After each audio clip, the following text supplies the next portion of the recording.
ಕಾರಣವಿಲ್ಲದೆ ವಾಹನಗಳನ್ನು ಅಡ್ಡಗಟ್ಟೋದಕ್ಕೆ break. Traffic ಸುರಕ್ಷತೆ ಬಗ್ಗೆ ಡಿಜಿ ಐಜಿಪಿ ಸುತ್ತೋಲೆ. ನಿಯಮ ಉಲ್ಲಂಘಿಸಿದರೆ ಮಾತ್ರ ತಡೆಯಬೇಕು ಎಂದ ಸಲೀಂ. ಮಂಗಳೂರಿನಲ್ಲಿ ಮುಸ್ಲಿಂ ವರ್ಸಸ್ ಕಾಂಗ್ರೆಸ್ ಜಟಾಪಟಿ. ರಾಜೀನಾಮೆ ನೀಡಿದ್ದ ಮುಸ್ಲಿಂ ಮುಖಂಡರಿಗೆ ನೋಟಿಸ್. 7 ದಿನಗಳ ಒಳಗೆ ವಿವರಣೆ ನೀಡುವಂತೆ ಸೂಚನೆ. ಆರೋಪಿಗಳಿಗೆ ಆಶ್ರಯ ನೀಡುವವರೇ ಹುಷಾರ್. ಸಹಕಾರ ನೀಡಿದ್ರೂ ಅದು ಅಪರಾಧ.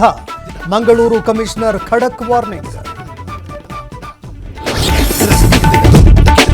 ರಾಜ್ಯದಲ್ಲಿ ಕೊರೋನಾಗೆ ಮತ್ತೊಂದು ಬಲಿ.